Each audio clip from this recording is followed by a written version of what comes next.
नमस्कार, मी सृष्टी गायकवाड आणि तुम्ही ऐकत आहात the answer track which is sponsored by Pramila Infosoft. तर आज आपल्यासोबत आहेत retired army soldier Rajendra Jadhav sir. नमस्कार. नमस्कार. मी एक्स हवालदार राजू जाधव. मी माझगाव मुक्काम पोस्ट माझगाव तालुका जिल्हा सातारा आणि माझं युनिट आहे 67 फील्ड रेजिमेंट आणि मी आता रिटायर्ड होऊन मला 3 वर्ष झालेले आहेत. येस माझं आणि आता मी एक शेतकरी आहे आणि मी शेती करतो. मला खूप अभिमान आहे की मी जय जवान नंतर जय किसान. तर सर, मला खूप आनंद होतोय की तुम्ही आता माझ्या समोर बसला आहात आणि खूप जाणून घ्यायचं ऍक्च्युली आर्मी बद्दल किंवा ऍक्च्युली काय घडतं म्हणजे त्या बॉर्डरवर किंवा आर्मी ऑफिसर्स, आर्मीचे जे सोल्जर्स असतात कसे लढाई करतात. म्हणजे बऱ्याच वेळा लोकांना खूप सोपं वाटतं की आता तर अनेक गेम्स वगैरे पण निघाल्यात आर्मीवरती, पण ज्यावेळेस आपण ऍक्च्युअल बॉर्डरवर जातो ते पूर्ण वेगळंच असतं. म्हणजे ते चित्र खूपच वेगळं असतं. बरोबर. आणि आर्मीचं फक्त एक सोल्जर आहे ना, तो काय सर्वायवल करतो ते फक्त एका आर्मीवाल्यालाच माहिती. आणि जे बॉर्डरवरचे जे तुम्ही बोलतात ते बॉर्डर सिक्युअर असते पहिले की बीएसएफ कडून. बीएसएफ असते आणि जर बॉर्डरवरती जर अशा काही घटना घडल्या, जर काही समोर आपला जो दुश्मन देश आहे त्याच्याकडून काही ऍक्टिव्हिटीज झाल्या तर मग ते अलर्ट होतात. बीएसएफ पाठीमागे येते आणि मग आर्मी कॅप्चर करते. ओके. सो नक्कीच मला असं वाटतं सर, मला खूप जाणून घ्यायला भेटेल तुमच्याकडून. तर सर, आज मला जाणून घ्यायचं आहे की नक्की कशी होती तुमची पूर्ण जर्नी, आर्मी सोल्जरची जर्नी. मी 2000 मध्ये 2000चं जॉईनिंग आहे माझं. बरोबर. 97, 98 आणि 99 म्हणजे मी 11-12 मध्ये मी एनसीसी जॉईन केलेली. ओके. आणि 11 आणि 12 एनसीसी मध्ये असताना मला त्या ड्रेसचं क्रेज झालं आणि खूप छान. म्हणजे मी स्वतः एनसीसी करत होतो आणि त्याच्यामध्ये माझं शूटिंग मध्ये मिळालंच होतं. म्हणजे शूटिंग माझं खूप छान होतं आणि त्याच्यानंतर थोड्या 2-3 पॉईंटनी माझं आर्मी परीक्षेचं सिलेक्शन झालं नाहीये, पण मला वाईट वाटलं नाहीये कारण त्याला खूप हाईट हवी होती त्यावेळी. माझी 1 इंच हाईट कमी होती. आणि त्याच्यानंतर मी माझं गाव मूळचं माझगाव आणि माझ्या गावच्या बाजूलाच एक मिलिटरी हापशिंगे गाव आहे. ओके. हो. आणि मला सांगताना खूप गर्व वाटतो की त्या मिलिटरी हापशिंगे गावामधील जे शहीद झालेले आहेत ते वर्ल्ड वॉर 1 आणि वर्ल्ड वॉर 2 म्हणजे त्या युद्धामध्ये दोन्हीमध्ये होते. आणि त्या गावचा प्रत्येक घरचा एक व्यक्ती आर्मीमध्ये आहे आणि त्याच्यामुळे कसं ते बाजूला माझ्या गाव असल्यामुळे थोडीशी तशी प्रेरणा भेटली. आणि माझ्या गावामध्ये जे एक सर्व्हिसमॅन होते खूप त्यांचा रुबाब पण खूप छान होता. म्हणजे ते उभे राहिले तर त्यांची ऍक्टिव्हिटी ही वेगळीच वाटते. म्हणजे तो रुबाब वेगळा असतो आणि तो फील होता. आणि मुळात मी एनसीसी करत होतो त्याच्यामुळे मी 2000 मध्ये फर्स्ट अटेम्प्ट केला आर्मीसाठी. त्याच्यासाठी मग एक मला वाटतं मी 4 महिने फिजिकल ऍक्टिव्हिटीज म्हणजे मी माझं प्रशिक्षण म्हणजे स्वतः, त्यावेळी एवढे अकॅडमी वगैरे काही नव्हत्या, मग आम्ही स्वतः करायचो. म्हणजे आमची सुरुवात कशी असायची की आम्ही सकाळी उठल्यानंतर पहिल्या तालमीमध्ये जायचो. माझ्या गावची खूप मोठी तालीम आहे आणि त्यावेळी खूप मुलं अशी तालमीमध्ये असायची आमच्या गावच्या. मग ते तालीम केल्यानंतर मग थंड पाण्याने आंघोळ केल्यानंतर आम्ही तिथून आल्यानंतर रनिंगला जायचो. आणि आमचा रनिंगचा रूट होता हिलमध्ये होता, म्हणजे आम्ही डोंगराकडे धावत जायचो. आणि तिकडून आल्यानंतर मग डेली रुटीन होतं. आणि त्यावेळी काही काउन्सिलिंग वगैरे काही नव्हतं, तुम्ही मुलांना अभ्यास करा वगैरे असं काही नव्हतं. मग त्याच्यानंतर काय झालं की फर्स्ट अटेम्प्ट मी औरंगाबादला घेतल्यानंतर मी ॲज अ फिजिकल तिथे पहिल्या याच्यातच मी क्लिअर केलं. बरोबर. आणि ज्यावेळी मी फिजिकलला गेलेलो त्यावेळी माझ्याकडे 40 सर्टिफिकेट्स होते. म्हणजे मी कॉलेजमध्ये असताना 100 मीटर, 200 मीटर, 400 मीटर रनिंग मध्ये आणि थाळीफेक, भालाफेक आणि कबड्डी, मुंबई असोसिएशन कडून मी कबड्डी खेळलेलो आहे. आणि ते सर्टिफिकेट होते त्यावेळी मला त्याचा खूप फायदा झाला त्याच्यामुळे. आणि त्याच्यानंतर मेडिकल वगैरे झालं आणि त्याच्यानंतर जॉईनिंग झालं माझं. ओके. आणि मी अशा वेळी जॉईनिंग झालो ज्यावेळी कारगिल वॉर चाललेला. अच्छा. आणि त्यावेळी मी जॉईन झाल्यामुळे मला फर्स्ट अटेम्प्ट मध्येच ती पूर्ण परिस्थिती पाहायला भेटली की जी युद्धामध्ये काय होतं ते मला पाहायला भेटलं. आणि माझं पहिलं पोस्टिंग हे रांचीमध्ये झालं. रांची बिहारमध्ये. आणि रांचीमधून माझं जे युनिट होतं ते मूव्ह झालं राजस्थान फलोदी बाग ठिकाणी. गावाचं नाव होतं बाप आणि त्या ठिकाणी एक वर्षभर आम्ही डिप्लॉयड होतो. अच्छा. कारगिल वॉरच्या मध्ये म्हणजे कारगिल वॉर संपला आणि जस्ट आम्ही तिथे गेलो, पण विड्रॉल लवकर करत नाहीये. राईट. काही असतात ते इश्यू, ते कम्प्लीट झाल्यानंतर मग ते विड्रॉल होतं. म्हणजे मला ते जाता क्षणी अनुभवायला भेटलं. बरोबर. मला खूप म्हणजे एकदम एवढं फील झालं ना, हो, म्हणजे ते ज्याच्यासाठी भरती झालो आपण ना, ते मला बघायला भेटलं. भेटतं. राईट. खूप खूप सगळं काही एकदम नियोजनबद्ध हो असतं. ना. खूप छान नियोजन असते. राईट. सर, तुम्ही आता बोललेत की कारगिल वॉर मध्ये म्हणजे त्यावेळेसच तुम्ही एंटर झाला होता आर्मीमध्ये. मग असे काही इन्सिडेंट्स तुम्ही म्हणजे खरंच समोरून अनुभवलेत, असे काही इन्सिडेंट्स? कारगिल वॉरच्या वेळी तर मी खालीच होतो. म्हणजे मी याला होतो, प्लेनला डिप्लॉयड होतो, असं फील्ड मध्ये नव्हतो. आणि आम्ही डिफेन्सिव्ह होतो. म्हणजे ऑफेन्सिव्हला जात होते ते इन्फंट्री वगैरे होते. म्हणजे आमचं कसं असतं, ते प्रत्येक फॉर्मेशनला एक वेगळा टास्क दिलेला असतो.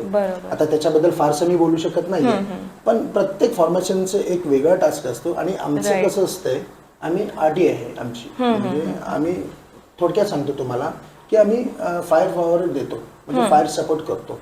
आता हे डीपली नाहीये मॅम सांगू, पण आमचं काम होतं ना, ते मागून आम्ही सपोर्ट करायचं आणि त्यांना मदत करायची. हे आमचं बेसिक काम होतं. आणि ते खूप मला ते त्याच वेळी शिकायला भेटलं, त्या तिथे राजस्थानमध्ये. बरोबर. आणि सर, आता आर्मी ऑफिसर, आर्मी सोल्जर काही बोललं तरी आपण विचार करतो की सोपं आहे, पण ते सोपं नसतं. बऱ्याच वेळा आपल्याला फॅमिली, आपले फ्रेंड्स सर्वांना लांब सोडून जावं लागतं बॉर्डरवर. अगदी बरोबर. ती जर्नी कशी होती, म्हणजे तुम्ही कसं डील केलं त्या गोष्टींसोबत? आता ते डील म्हणजे कसं आहे, आर्मी ऑफिसर्स आणि आर्मी सोल्जर्स सगळे रूल एकसारखे असतात सर्वांसाठी. आणि तिथे म्हणजे पार्सलिटी अजिबात नसते आर्मीमध्ये. म्हणजे जो एक ऑफिसर्ससाठी असते ते एक जवानसाठी असते. एवढं छान फॉर्मेशनचं हे आहे आमच्या, म्हणजे सिस्टम आहे ते खूप छान आहे. आणि प्रत्येक म्हणजे कसं असतंय, जसं दिसतं तसं नसतं. ऍक्च्युली पाहायला गेलं तर खूप इझी वाटतं, रे यार काय मस्त तो सुट्टीवरती येतोय मस्त, पण त्याचा जो संघर्ष आहे ना, तो संघर्ष नाहीये, म्हणजे साधारण माणसाला समजू शकत नाहीये. आता ज्यावेळी असे काही सिच्युएशन येतात की लोक फील्डमध्ये असतात. आता जस्ट काय झालंय की तुमच्यासाठी विमानाची सोय झाली आहे. तुम्ही train, fast bullet train, sorry bullet नाहीये, पण राजधानी सारख्या ट्रेन झालेल्या आहेत. पण त्यावेळी एखादी ट्रेन कुठली तरी असायची, ज्यावेळी मी 2000चं सांगतो, 2001 मध्ये एखाद्या सोल्जरचे घरी काही इन्सिडेंट झाला, त्याचे वडील, आई वगैरे काही ऑफ झाले, तर त्याला ते पाहायला भेटतच नव्हतं. कारण तो येणार तिथून, टाइम लागत, ट्रेनला तो रिझर्व करणार, तो ट्रेननी घरी येणार, तोपर्यंत ते सगळं, म्हणजे तो माझ्या स्वतःशी झालेला तो इन्सिडेंट आहे. मी शिवसागरमध्ये होतो, म्हणजे इतरांचं सांगण्यापेक्षा मी माझं सांगतो. म्हणजे मी का घरी आलो त्याचं मेन कारण आहे, म्हणजे मला का घरी यावं वाटलं. मी शिवसागरमध्ये होतो आणि माझ्या वडिलांचं एक, म्हणजे मला मित्राने अगोदर सांगितलं की तू थोडासा ये, पण काही अशा गोष्टी असतात की तिथून आपण नाही येऊ शकत. आता मी शिवसागरमध्ये असताना मला पाठवलं लगेच, म्हणजे मला लगेच रिलीफ केलं की बाबा तू जा. पण मी जाणार कसं, मला ते रात्री समजलं. रात्री 1ला समजल्यानंतर मी काहीच करू शकत नव्हतो. सकाळी 11 वाजता मोहनबाडी एअरपोर्ट आहे दिब्रुगडच्या बाजूला, एकच एअरपोर्ट आणि एकच फ्लाईट, आणि ती फ्लाईट पुण्याला नाहीये, सरळ मुंबईला. मग आता रात्री झालेला तो हे मला खूप वाईट वाटलं त्यावेळी की माझ्यावरती, म्हणजे हे प्रत्येकाच्या आयुष्यामध्ये एक क्षण येतात मॅम, फक्त काहीला व्यक्त करता येतात, काहीला व्यक्त करता येत नाहीये, आणि काहीला ते बोलू पण वाटत नाहीये. पण आता तुम्ही प्रश्न विचारला म्हणून मी सांगतो की इतरांचं सांगण्यापेक्षा मी माझं सांगतो. मग मी 11ची माझी फ्लाईट होती, मी 11 आणि 2-2.25 तासामध्ये मी मुंबईला गेलो. नेक्स्ट डे मग नेक्स्ट डे गेल्यानंतर बघ, विले पार्ले मधून बाहेर निघायलाच मला 1 तास लागला. मग तो 1 तास लागल्यानंतर मग मी माझी कॅब बुक करून घरी येईपर्यंत संपलेलं होतं सगळं, नाही थांबता येत. मग यासारख्या गोष्टींना फेस करायला लागतं एका सोल्जरला. मग तिथे ऑफिसर्स असू द्यात नाहीतर जवान असू द्यात, सगळ्यांना या गोष्टी फेस करायला लागतात. आणि त्यावेळी माझं काम पण तिथे महत्वाचं एवढं होतं ना की ते मला करायचंच होतं, म्हणजे मीच ते करू शकत होतो. दुसरा डिटेल असतात प्रत्येक गोष्टीसाठी, एक नॉमिनेटेड असतात ते, तर ते मला तरी मला त्यांनी रिलीट केलं तिथून, पण मी पोहोचू शकलो नाही. हे असं प्रत्येक वेळी होत राहतं, पण त्याला बोलता येत नाही, व्यक्त करता येत नाही. ही एक फार मोठी शोकांतिका आहे, म्हणजे त्याला पोचता येत नाहीये. स्वतःला स्वतःच्या परिवारासाठी वेळ देता येत नाहीये. आणि ज्यावेळी फार बोलण्यासारखं आहे मॅम, पण आपण स्वतः ज्यावेळी मला 2 मुलं आहेत, मी दोन्ही मुलांना एकाही वेळी पोचलो नाहीये. डिलिव्हरी वगैरे माझ्या फॅमिलीला खूप वाटत होतं की मी जवळ असावं, पण ते नाही होत आहे. मग तो संघर्ष तुम्हाला करावा लागतो, त्याला सोल्जर म्हणतात. तो एक जवान असतो. जर म्हणजे खूप ऍक्च्युली हे अवघड गोष्टी आहेत सर. म्हणजे आपल्याला वेळेवर पोचायचं असतं पण आपण पोचू शकत नाही. म्हणजे आणि ते डीलच करू शकत नाही आपण. ज्या वेळेस पोचतो त्यावेळेस उशीर झालेला असतो, सगळं संपलेलं असतं आणि व्यक्त पण करू शकत नाही. म्हणजे खूप अवघड असतं ऍक्च्युली एक सोल्जरची लाईफ किंवा आर्मी मध्ये जाणं म्हणजे खूप अवघड असतं. तुम्हाला खूप गोष्टींशी डील करावं लागतं किंवा तुम्हाला तितकं स्ट्रॉंग असलं पाहिजे की तुम्ही ह्या गोष्टींसोबत राहिलं पाहिजे, डील केल्या पाहिजेत ह्या सगळ्या गोष्टी. तर सर आपण ऐकलंय की पुलवामा अटॅक झाला होता, म्हणजे काय आठवणी आहेत किंवा काय गोष्टी आहेत जे तुम्हाला शेअर करू वाटतात पुलवामा अटॅक बद्दल? पुलवामा अटॅक बद्दल बोललो आपण तर 14 फेब हा आपल्या याच्यातला काळा दिवस मानला जातो. म्हणजे एका सोल्जरला 14 फेबला जर विचारलं तर त्याची म्हणजे तो अस्वस्थ होतो. कारण 14 फेब्रुवारी 2019 मध्ये 3:15 वाजता पुलवामा अटॅक झाला. त्यावेळी एक सुमो, म्हणजे पार्श्वभूमी अशी होती की 78 व्हेकल्सची कॉन्वॉय चाललेली होती आणि ती कॉन्वॉय चालली असताना जे मध्ये मध्ये जे टी क्रॉस येतात त्या टी क्रॉस मधून ती एक टाटा सुमो होती आणि जो फिदाईन होता तो शोकांतिका ही आहे की जो फिदाईन होता तो लोकलच होता, तिथला जम्मू काश्मीरचाच होता. आणि त्याने त्याच्यामध्ये टाटा सुमो होती ती आणि त्याच्यामध्ये 300 केजीचे हे होते, विस्फोटक होते. 300 केजी विस्फोटक होते आणि त्याच्यामधलं 180 किलो RDX होते.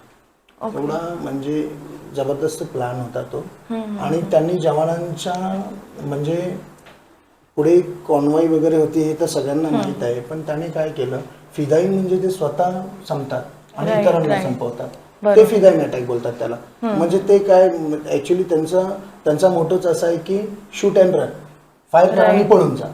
पण फिदाईन तसे करत नाहीयेत. फिदाईन स्वतः जातात, स्वतःला त्याच्याबरोबर संपून घेतात, कारण गाडी जाऊ शकत नाही, एवढे स्ट्रिक्टच तुमचे हे असते. आणि त्याच्यामुळे जागीच पुलवामा बद्दल बोललो गेलं ना की थोडासा कंठ दाटला जातो. 40 जवान आपले तिथं शहीद झाले, 38 जवान जागेवरतीच झाले आणि 2 जवान थोड्या वेळानंतर झाले आणि 28 जवान हे गंभीर जखमी होते आणि त्याच्यामध्ये एक फिदाईन. ही एवढी आपली कॅज्युअलिटी त्यावेळी झालेली होती आणि तो काळा दिवसच मानला जातो. आणि त्यांच्या काय आणि त्याच्या महत्वाचं म्हणजे आता जवान ते जवानच सगळे, आणि आपल्या महाराष्ट्रातले 2 जवान होते त्याच्यामध्ये, एक बुलढाण्याचे होते आणि आणखी एक होते, असे 2 जवान होते आपले महाराष्ट्रामधले. आणि त्याच्यानंतर बरेच त्यांच्यावरती त्यांच्यासाठी बऱ्याच गोष्टी काही केल्या गेल्या असतील, म्हणजे करणार होते. याच्या पलीकडे पुलवामा एवढंच फक्त माहित आहे की, आणि पुलवामाचं नाव घेतलं की त्याच्यानंतर आपण केलेला सर्जिकल स्ट्राईक, म्हणजे आपण त्यांना ऍक्च्युली सर्जिकल स्ट्राईकने आपण आपल्या गेलेल्या जवानांना खरी तर श्रद्धांजली दिली आणि ते होणं खूप गरजेचं होतं. आणि त्यांचे सगळे भ्याड हल्ले असतात, म्हणजे त्यांचे हल्ले असे म्हणजे येणार आणि लपून मारून जाणार फक्त, बस. ते समोरून काहीच करू शकत नाहीये. म्हणजे पुलवामा बद्दल म्हणजे थोडस काही गोष्टींमध्ये तफावत होती, काही गोष्टी करायला हव्या होत्या, काही गोष्टी केल्या गेल्या नाहीयेत, पण हे अटळ होतं. काही गोष्टी होतातच, म्हणजे तसं म्हणावं लागेल, त्याला थांबवू नाही शकत. बरोबर. ते थोडस आता ते फॉर्मेशन बघेल काय असते ते, पण पुलवामा म्हटलं की आपल्याला काळा दिवस. राईट. सर तुम्ही आता मला सांगितलं की 40 जवान शहीद झाले होते, मग गव्हर्नमेंटनी त्यांना कसं काय केलं, म्हणजे त्यानंतर त्यांना काही मदत भेटली का त्यांच्या फॅमिलीला? गव्हर्नमेंटनी डिक्लेअर केलेलं की त्यांना मदत मिळते. ऍक्च्युली गव्हर्नमेंट म्हणजे स्टेट गव्हर्नमेंट देते. त्याच्यानंतर ज्या स्टेटमध्ये काही गोष्टी म्हणजे ज्या स्टेटमध्ये इन्सिडेंट झालाय ती गव्हर्नमेंट देते आणि एक केंद्र सरकारचं एक विषय म्हणजे तिन्ही गव्हर्नमेंट त्यांना म्हणजे ते डिक्लेअर करतात. काही जवान आहेत मग कोणाला जॉब मिळतो, परिवारमध्ये कोण असेल त्याला जॉब भेटतो, कोणाला पेट्रोल पंप मिळतात, कोणाला गॅस एजन्सीज मिळतात. हे गव्हर्नमेंट त्यांच्यासाठी करतं. पण आता ते काही सांगू शकत नाही आपण, म्हणजे काही बोलू शकत नाही ना, त्याच्याबद्दल काही माहित नाही तर कसं बोलणार. राईट.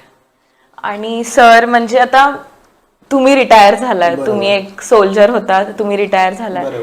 एका सोल्जरची किंवा एका आर्मी ऑफिसरची आफ्टर लाईफ कशी असती, म्हणजे आर्मी नंतरची लाईफ, तुम्ही रिटायर झालाय आणि ते सगळं? आर्मी नंतरची लाईफ सांगायला गेले तर खूप छान असते. कारण की एक सोल्जर ज्यावेळी भरती होतो तेव्हा म्हणजे खूप फ्रीडम वाटतो त्याला. राईट. ज्यावेळी तो भरती होतो त्यावेळी त्याचं एज 16 असतं. 16 पासून आर्मीमध्ये भरती होतात. 16. ओके. येस, म्हणजे 16 मध्ये तो भरती होतो.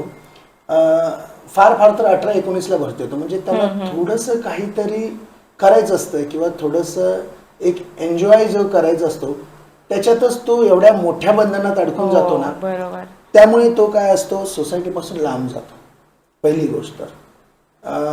तसं पुस्तकी ज्ञान खूप असतं त्यांना, खूप इमोशनल पण असतात, पण थोडंसं व्यवहार ज्ञान म्हणजे नसतंच आहे. आर्मी म्हणलं की सरळ मार्गी बॉर्डर आणि तेच म्हणजे आपल्या डोक्यात तेच असतं पूर्ण फॉलो, म्हणजे एक तिथे काही नसतं. म्हणजे तुम्ही त्यांना एक दिलं ना काम तर ते खूप प्रामाणिकपणे निभावतो म्हणजे तो आर्मीवाला. मग तिथे तो स्वतःचं अस्तित्व लावतो त्या गोष्टीसाठी. आणि मग त्याच्यानंतर तो ज्यावेळी येतो, आता फेसच्या 2 गोष्टी असतात.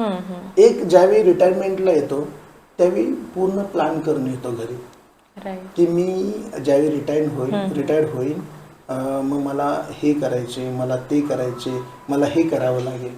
मग तो खूप भावनात्मक विषय येतो की कुणाला माझ्यासारखं काहीतरी इन्सिडेंट झालेलं असतं, त्याला घरी यायला भेटत नाहीये म्हणून तो विचार करत नाही, निघून येतो. पण तो घरी आल्यानंतर काय होतं माहितीये का तुम्हाला सांगू, की त्याला इथलं व्यवहार ज्ञान तर नसतं. आणि ज्या ठिकाणी तो येतो ना त्या ठिकाणी त्याचं एक वेगळं विश्व त्याला तयार करायचं असतं. बरोबर. तो फार फार तर वर्षातून 60 दिवस तुमच्यापाशी येतो, तुमच्या जवळ येतो. मग त्याने वेळ त्याच्या फॅमिलीला द्यायचा, सोसायटीला द्यायचा, मित्रांना द्यायचा की कोणाला द्यायचा हे त्याला कळतच नाही. मग त्याची त्या सुट्टीमध्ये म्हणजे तो जेव्हापर्यंत जॉब मध्ये असतो तोपर्यंत त्याची फक्त धावपळ असते. तो स्थिर हा कधीच नसतो. आर्मीवाला जेव्हा भरती होतो तेव्हापासून शेवटपर्यंत स्थिर नसतोच आहे. आणि तो ज्यावेळी रिटायरमेंट होतो, एखाद्याने जर प्लॅन केलेला असेल, प्री प्लॅन म्हणतो ना आपण त्याला, तर त्याची लाईफ खूप छान जाते. बरोबर. आणि रिटायरमेंट नंतर त्याच्या जर गरजा जर सीमित असतील, म्हणजे त्याच्या जर गरजा जर त्याला सीमित असतील ना तर तो खूप छान राहतो, समाधानी राहतो. पण तो आल्यानंतर तुमच्या पेमेंट डिफरंट मध्ये खूप फरक पडतो. तुम्ही इथे आल्यानंतर तुम्हाला सिद्ध करायचं असतं प्रत्येक ठिकाणी, कुठेही जा तुम्ही, नेक्स्ट जॉब करता किंवा तुम्ही कोणतेही असेल त्याच्यात तुम्हाला सिद्ध करावं लागतं. त्याला ते 2-3 वर्ष स्ट्रगल करावं लागतं. मग ते 2-3 वर्ष स्ट्रगल केल्यानंतर तर तो स्थिर झाला ना, खूप छान मला त्याची खूप एन्जॉय होतं त्याचा. पण थोडंसं स्ट्रगल करावं लागतं. का तर सोसायटी एक्सेप्ट करत नाही, इन्स्टंट एक्सेप्ट करत नाही त्यांना. त्यांचे ओपिनियन त्यांच्याबद्दलचे जे जॉब मध्ये असताना असतात ते रिटायरमेंट नंतर असतील असे नाही. मग त्याच्यासाठी थोडस सगळे बॅकग्राऊंड बघितले जातात आणि त्याला ना थोडस स्थिर व्हायला वेळ लागतो, खूप वेळ लागतो. कारण तो नसतोच आहे ना समाजामध्ये, पाहू शकता तुम्ही. आणि तो सरळ असतो आणि समाज एवढा सरळ नाही की जेवढा आपण समजतो, अजिबात नाही. त्यामुळे त्याला थोडस सिद्ध करायला वेळ लागतो, पण छान राहू शकतो. मी तर जेवढे रिटायरमेंट आहेत ना त्यांना 2 गोष्टी सांगितल्या. पूर्ण तुमचं ज्या पिरियडमध्ये खूप धावायचं होतं, खूप काहीतरी करायचं होतं, त्यावेळी तुम्ही बंधनात राहिला, ते ऑर्डर्स फॉलो केले. मग त्याच्यानंतर आल्यानंतर गव्हर्नमेंट ही खूप छान आहे. रिटायरमेंट नंतर गव्हर्नमेंटने तुम्हाला ऑपॉर्च्युनिटी भरपूर दिलेली हो, आहे. हो. तुम्हाला पोलीसमध्ये आरक्षण आहे, तुम्हाला MPSC मध्ये थोडंसं आरक्षण दिलेलं आहे. MPSCचं मला वाटतं आता काढलेलं आहे, पण पोलीसमध्ये वगैरे तुमचं आरक्षण आहे. मग आत्ताच्या सिच्युएशन मध्ये तुम्हाला सांगू, रिसेंटली खूप सारे फौजी पोलीसमध्ये भरती होत आहेत.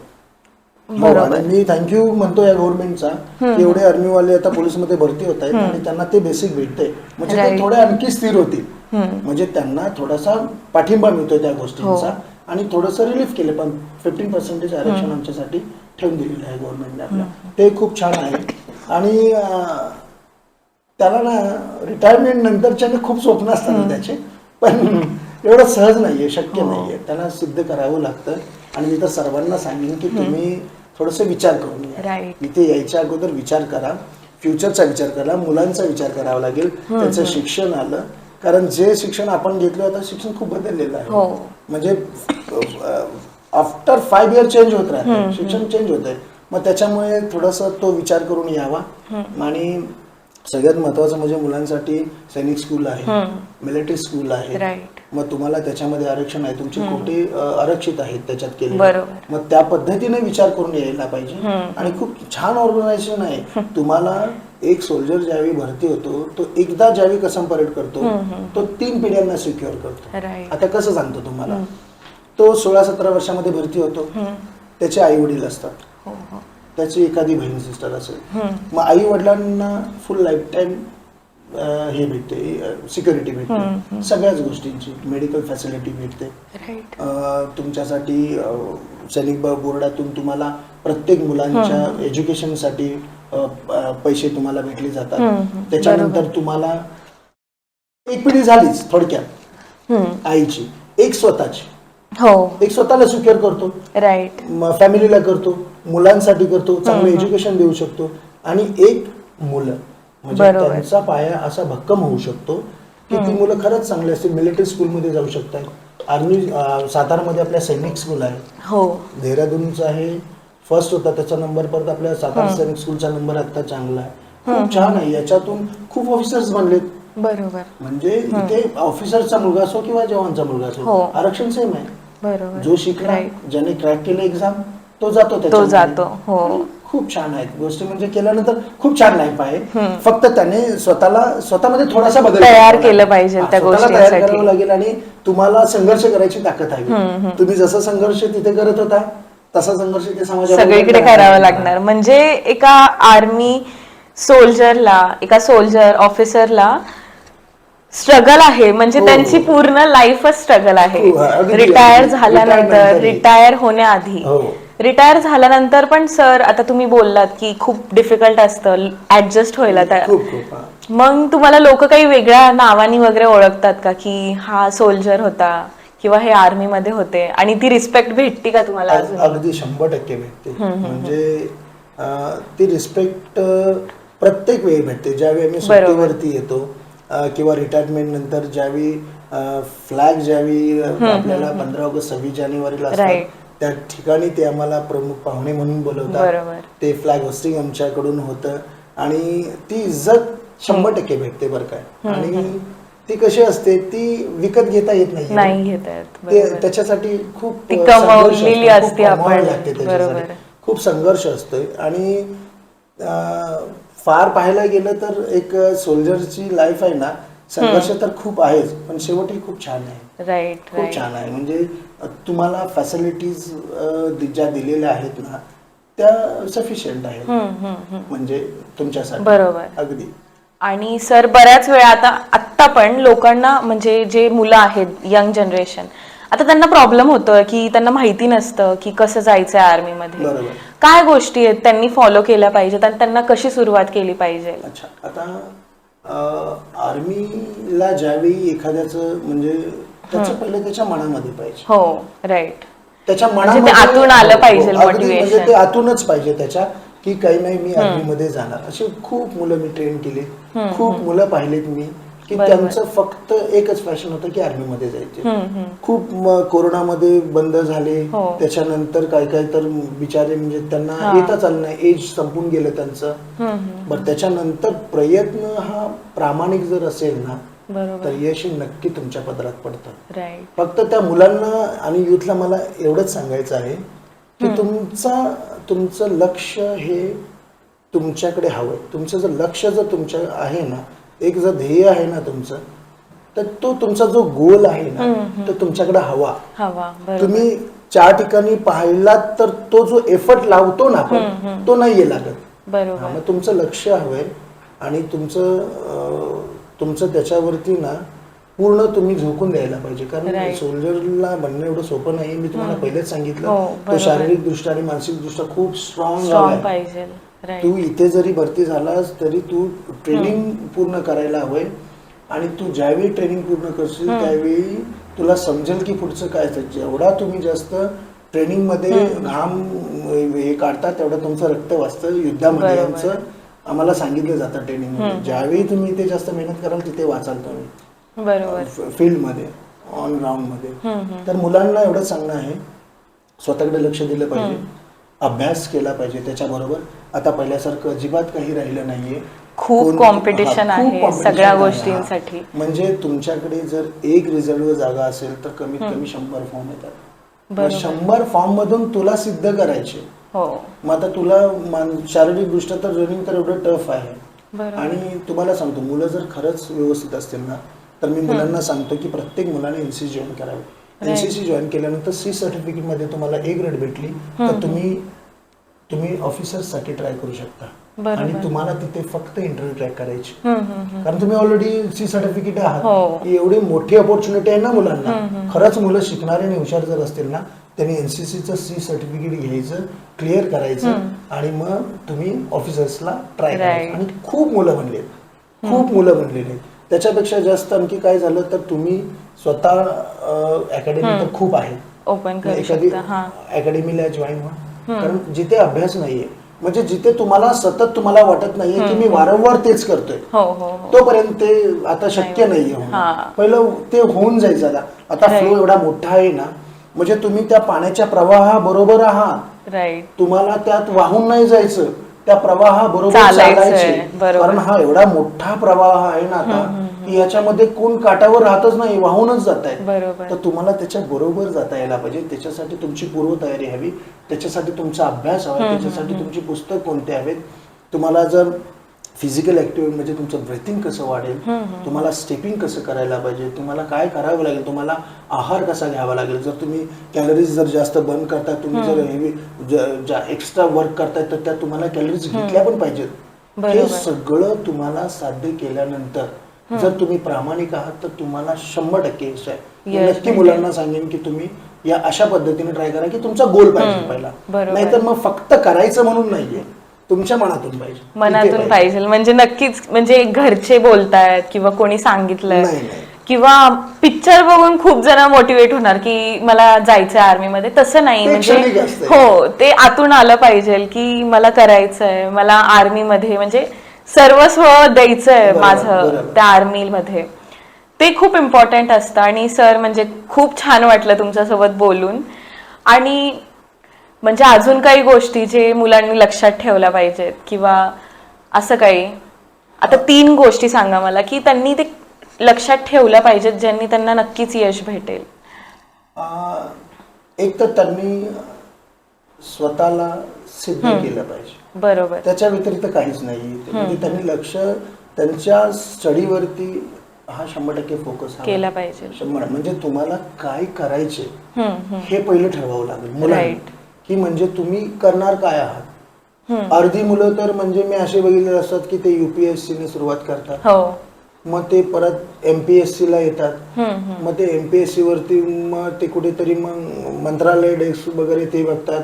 त्याच्यानंतर ती मुलं मग पोलीस साठी येतात. हा झाला एक साईड. दुसऱ्या बाजूने ते नीटची तयारी करतात, नीट वरून JEE वरती येतात, JEE वरून ते CET वरती येतात आणि CET वरून मग ते कोठा शोधत बसतात. बरोबर. म्हणजे मग त्यांचंच माइंड ऍक्च्युअली कन्फ्युज होत असेल. म्हणजे खूप. आणि तो कन्फ्युज कधी होतो? 11वी मध्ये. 11th मध्ये मुलांना काय वाटतं 10वी नंतर की चला आता मी कॉलेजला गेलो, थोडंसं मी कॉलेजला गेलो आता थोडंसं रिलॅक्स. पण नाहीये. 11वी मध्ये ते व्हायलाच नको होतं. राईट. 11वी मध्ये ऍक्च्युली तुमचा टर्निंग पॉईंट 11वी आहे. बरोबर. म्हणजे मी सांगतो तुम्हाला, म्हणजे माझ्या पाहण्यामध्ये एक 60% मुलांना 10वी पेक्षा 12वीत खूप कमी मार्क्स आहेत. हो हो, बऱ्याच वेळा होतं तसं. 60% मी जे पाहिलेत ना मुलं, तर त्यांनी फोकस 11वी मध्ये का करायचा, की ते स्टार्टअप असते, सुरुवात असते. तुम्हाला 6 महिने तर समजायला जातं. तुम्ही सायन्सला घेता, तुम्ही कॉमर्सला घेता, की तुम्ही आर्ट्सला घेता. तर आर्ट्सचं तर ठीक आहे. मग मी काय म्हणतो, ज्यांना MPSC करायची ना, बरोबर, त्याने प्लेन ग्रॅज्युएशन करावं राईट. आणि MPSC ची तयारी करावी. का तर MPSCच्या तयारीमध्ये सर्वात महत्वाचं म्हणजे तुम्हाला मराठी व्याकरणावरती जोर जास्त द्यावा लागतो. हो, बरोबर. खूप म्हणजे मराठी व्याकरण हे एवढं सोपं नाहीये. खूप प्रकार, वाड्मय आले, वाक्याचे प्रचार आले, तुमचे समास आले, तुमचे बऱ्याच गोष्टी आल्या, त्या तुम्हाला शिकायला आणि वाचायला खूप अवघड जातात त्या गोष्टी. तर त्याची तयारी तुम्ही तुमच्या डोक्यामध्ये तुम्ही MPSCच करायची आहे ना, तर तुम्ही प्लेन ग्रॅज्युएशन करा आणि MPSC ची तयारी करा. पण मुलांचं होतं काय, बरोबर, मुलं सायन्सला ऍडमिशन घेतात, एवढा मोठा अभ्यास असतो, फिजिक्स केमिस्ट मॅथ्स करून तो मग ही तयारी करणार. आणि म्हणजे तुम्हाला- टाइमच भेटत नाही. आणि तुम्हाला MPSC जर करायची असेल तर तुमचं मराठी हे स्ट्रॉंग हवं. मराठीपेक्षा तुमचं मराठी व्याकरण स्ट्रॉंग हवं. बरोबर. MPSC साठी. आणि UPSC तर मग काय, तुम्ही वरचाच अभ्यास आहे. आणि UPSC ला 4% हे सक्सेस रेट आहे. UPSC बरोबर, 4% आहे. मग तुम्ही तुमचं ते डिमॉरलायझेशन नको व्हायला त्याचं. राईट. कारण 4% तुमचं हे आहे. म्हणजे 100 4 मुलं होणार. बरोबर. 96 जणांनी काय करायचं ते बघा. हा ना. म्हणजे ते तुम्हाला सहन करता यायला पाहिजे. तर मग तुम्ही UPSC ची तयारी करा. बरोबर. आणि असं काही नाही, जी मुलं UPSC ची तयारी करतात ना, ती MPSC आरामात करतात. हो, पण त्यांना ते तेवढं हे करता यायला पाहिजे, त्यांची face तयारी करता यायला पाहिजे. face करता यायला पाहिजे. बरोबर. काही नाही यार, माझ्याकडून झालं नाही, बट मी नेक्स्ट टाइम आणखी जोरात तेवढं करणार. स्ट्रॉंग असलं पाहिजे. हे गरजेचं आहे. बरोबर. आणि मग मुलांचं काय असतं माहितीये काय, आजकालच्या मुलांना खरंच काउन्सिलिंग भेटत नाही, करत नाही. आई वडिलांना वेळ नसतो. फास्ट लाईफ झालेला आहे की वडील जॉबला जातात, आई जॉबला जातात, मुलगा तुमचा याच्यात जातो, ट्युशनला जातो. मग ते प्रॉपर काउन्सिलिंग होत नाही, प्रॉपर वॉच होत नाहीये मुलांवरती. राईट. होतच नाही. तुम्ही कितीही प्रयत्न करा, अगदी मी जरी बोललो ना की नाही मी आता त्याच्यावरती ठरवणार नाही होत. बरोबर. मग ते सर्वात मेन आपलं कारण आहे की जे पॅरेंट्स आहेत त्यांनी थोडंसं मुलांच्याकडे लक्ष द्यायला पाहिजे. त्यांना म्हणतात ना, बाळाचे पाय पाळण्यातच दिसतात, तो प्रकार आहे ना, तर त्यांनी त्याच्यावरती लक्ष देऊन बाबा ह्याला काय बोलू शकतो. स्पोर्टमध्ये चांगली अपॉर्च्युनिटी आहे. आता साताऱ्यात ऑर्चरी आपल्या साताऱ्यामधून गेलेले आहेत, पोलीस प्रशिक्षण याच्यातून आपल्या शिबिरामधून, बॉक्सिंगचे किती आता ट्रॉफी घेतलेल्या आहेत आपण, तेही चांगले. म्हणजे तो काय करतोय हे थोडं कोणीतरी वॉच ठेवायला पाहिजे, बघितलं पाहिजे. आणि जर नाही ठेवणार तर मग मुलं काय करणार की स्वतः निर्णय घेणार. बरोबर. पण त्यांनी निर्णय जर घेतला तर काही मुलांचा निर्णय चांगलाही होतो. काही मुलं खूप अचीव करतात, त्याला जे व्हायचे ते बनतातच, त्याच्या पाठीमागे लागतात. तर मुलांना एकच सांगणं की तुम्हाला जे व्हायचे ना त्याच्या पाठीमागे तुम्हाला धावलं पाहिजे. म्हणजे ते पाहिजे तर पाहिजेलच. म्हणजे त्याच्यासाठी काही जरी करावं लागलं तरी म्हणजे तिथे कॉम्प्रोमाइज अजिबात नाहीये. बरोबर. ते म्हणजे स्ट्रगल करावं लागणार, थोडं म्हणजे धक्के खावे लागणार, पण म्हणजे करायचं त्या गोष्टी. ते मोटिवेशन असलं पाहिजे सर्वांना. अगदी म्हणजे सगळ्यांपासून. आणि काउन्सिलिंग पाहिजे. आजूबाजूचे जे सिनियर सिटीजन आहेत त्यांनी सुद्धा लक्ष ठेवायला पाहिजे मुलांवर. बरोबर. त्यांची जिम्मेवारी आहे. तुम्ही बघू शकता मुलांना जाताना येताना काय करतोय, ऍटलीस्ट तुम्ही लक्ष तरी ठेवू शकता. मग ते, आणि मुलांचं कसं असतं माहितीये का, खूप हुशार मुलं आहेत, मी सांगतो तुम्हाला, फक्त त्यांना गाईडलाईन भेटत नाहीये. खूप हुशार आहे. बरं, जिथे ज्या मुलांना काही कमी गोष्टी पडत असेल तर तिथे दिल्या पण पाहिजेत. तेवढं मोठं मन पाहिजे लोकांचं पण, इतरांचं पण. जर तुम्हाला त्यांच्याकडून जर अपेक्षा जिथे येते ना, जिथे अपेक्षा आहे ना तिथे तुम्हाला काहीतरी द्यायला पाहिजे, 100% द्यायला पाहिजे. आणि थोडंसं पॅरेंट्सनी लक्ष ठेवलं ना मुलांवरती खूप छान होईल. आणि बाकी काही नाहीये, फक्त त्यांना काय करायचं हे कळलं पाहिजे. बरोबर. त्या देहाच्या पाठीमागे पळायला उत्स्फूर्तता ह्या पॅरेंट्स कडून येते. राईट. म्हणजे जर पॅरेंट्स किंवा आपली फॅमिली आपल्या सोबत असेल तरच काही घडू शकणार आहे. सर, तुम्हाला म्हणजे कधी असं वाटलं का की तुम्हाला सपोर्ट भेटत नाहीये, किंवा काही पण का असं झालंय की तुम्हाला नेहमी सपोर्ट होतो तुमच्या फॅमिलीकडून? सपोर्ट हा मला सर्वांकडून भेटलेला आहे, माझ्या फॅमिलीकडून. पण कसं होतं माहितीये का, तो सपोर्ट ज्यावेळी होता ना त्यावेळीची गोष्ट 90ची ती गोष्ट वेगळी थोडी होती, त्याच्यानंतरची. पण मला माझ्या बंधूंकडून सपोर्ट भेटलेला आहे, माझे गुरु आहेत त्यांच्याकडून सपोर्ट भेटलेला आहे, माझ्या फॅमिलीज आहेत इतरांनी सर्वांनी सपोर्ट केला. त्याच्याशिवाय हे शक्य नाही. जेव्हा एक सोल्जर ज्यावेळी सर्वायवल करतो ना, त्याच्याबरोबर त्याची पूर्ण फॅमिली करत असते. तो एकटा नाहीये राहत ना, त्याच्याबरोबर त्याची फॅमिली आली, आई आली, वडील आले. प्रत्येकाला सणाच्या वेळी वाटतच की माझा मुलगा माझ्याजवळ नाही, दिवाळी आली, तुमचे गणपती आले. म्हणजे तो विषय आहे असा की तो त्याच्यामुळे सगळ्या फॅमिलीला त्याच्यामध्ये पिळून निघावं लागतं, एकत्र राहून समजून. म्हणजे खूप गोष्टी असतात. फक्त एक आर्मी सोल्जर तो एकटा नसतो, त्याची फॅमिली पण सगळं सहन करत असते त्यासोबतच. आणि खूप अवघड असतं बऱ्याच वेळा. म्हणजे खूप समजून घ्यायला पण टाइम लागतो ह्या गोष्टींना. म्हणजे कधी कधी मुलं म्हणतात की आर्मीमध्ये जायचं, म्हणजे पेरेंट्स नाही बोलून टाकतात कारण खूप स्ट्रगल आहे. पण ते समजून घेतलं पाहिजे. जर तुम्हाला तुमच्या मुलाला काही करायचं असेल तर त्याला तितकंच मोटिवेशन भेटलं पाहिजे तुमच्याकडून. बरोबर. राईट. तर सर, म्हणजे मला एक जाणून घ्यायचं आहे की आता जेव्हा आर्मी सोल्जरला बॉर्डरवर पाठवतात किंवा फाईटसाठी पाठवतात, तर त्यावेळेस त्यांना काय सेफ्टी प्रोव्हाइड करतात? आता सेफ्टी म्हणजे 3 ठिकाणी जाऊ शकतो तो. फील्ड मध्ये जाऊ शकतो तो, मध्ये त्याची ड्युटी असते, आणि तो हायल्टिट्यूड मध्ये पण जाऊ शकतो. म्हणजे प्रत्येक टेरिटरीच्या वेगवेगळ्या सेफ्टीज आहेत. बरोबर. जर तो फील्ड मध्ये जात असेल तर बेसिक त्याला त्याचे शूज असतात, प्लेट्स असतात, प्लेट बोलतात त्याला. ती पुढेही स्टील असते, मागे असते की त्याच्यावरती गोळी जर मारली तर ती स्किट होते, लागत नाही. आणि सर्वात महत्वाचं असतं त्याचं ते हेल्मेट. त्या हेल्मेटला ही 4 बाजूने कव्हर्ड असतं ते, त्याच्यावरती गोळी लागली तरी ते काही होत नाही. त्याच्यानंतर सेफ्टीसाठी सर्वात महत्वाची सेफ्टी म्हणजे त्याचं ट्रेनिंग.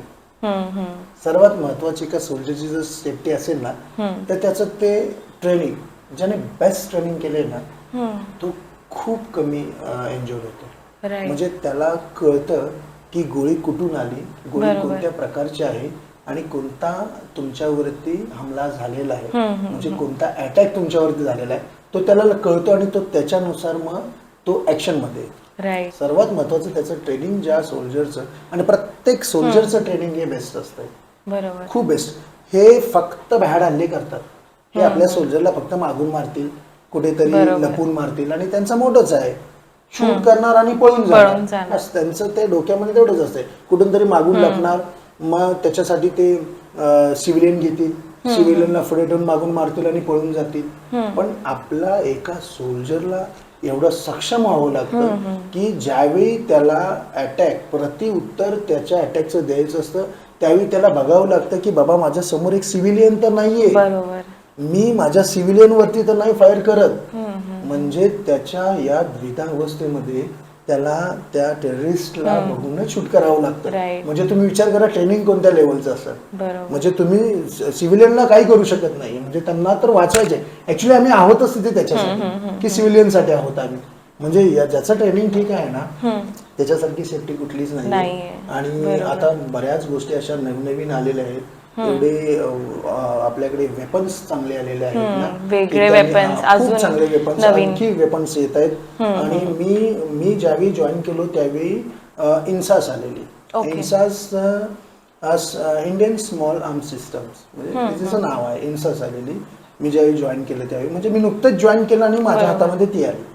कारण ती का आली, ज्यावेळी सेकंड वर्ल्ड वॉर आणि फर्स्ट वर्ल्ड वॉर मध्ये म्हणजे ज्या वेपननी जास्त किल लोक झाली ती छोटी वेपन होती, छोटे.